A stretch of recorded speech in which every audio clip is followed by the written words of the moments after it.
ធ្លាប់តែពេលរាល់ដងពេលខ្ញុំទៅផ្សារអញ្ចឹងខ្ញុំទិញបានសាច់មាន់សាច់គោនិងសាច់ជ្រូកប៉ុន្តែថ្ងៃនេះខ្ញុំទៅប្រទះឃើញមានក្រួយអញ្ចឹងអត់ចាំយូរខ្ញុំទិញក្រួយយកមកទុកបំពងតែម្ដងហើយទាំងអស់នេះសុទ្ធតែជាគ្រឿងផ្សំដែលខ្ញុំយកមកប្រឡាក់ក្រួយឥឡូវនេះខ្ញុំចាប់ផ្ដើមបុករំដេងស្លឹកក្រូចសើចនិងខ្ទឹមសបញ្ចូលគ្នា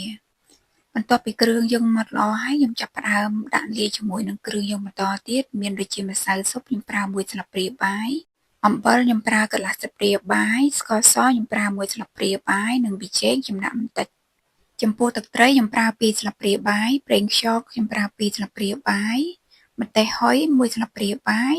និងប្រេងអូលីវខ្ញុំប្រើ2ស្លាបព្រាបាយបន្ទាប់មកទៀតយើងចាប់ផ្ដើមកូរគ្រឿងយើងនឹងឲ្យសព្វចូលគ្នាល្អឥឡូវនេះខ្ញុំចាប់ផ្ដើមដាក់ក្រួយយើងចូលដើម្បីប្រឡាក់ឲ្យចូលជាតិបន្ទាប់ពីប្រឡាក់រួចរាល់ហើយខ្ញុំរក្សាទុកប្រហែលជា20នាទីទើបខ្ញុំចាប់ផ្ដើមបំពងឥឡូវនេះខ្ញុំចាប់ផ្ដើមបំពងក្រួយហើយក្រួយរបស់យើងនឹងចាប់ផ្ដើមឆ្អិនបដាឲ្យបងប្អូនសម្រាប់ពណ៌ក្រួយបំពងរបស់ខ្ញុំគឺខ្ញុំយកពណ៌កាឡាតបែបហ្នឹងបើនិយាយពីរសជាតិវិញឆ្ងាញ់ហើយស្រួយល្អណាស់បងប្អូនតោះបងប្អូនទាំងអស់គ្នាអញ្ជើញពិសាសូមអរគុណបងប្អូនទាំងអស់គ្នាដែលបានតាមដានទស្សនាវីដេអូរបស់ខ្ញុំកុំភ្លេចចុច like និង share ដើម្បីទទួលបានវីដេអូថ្មីៗទៀត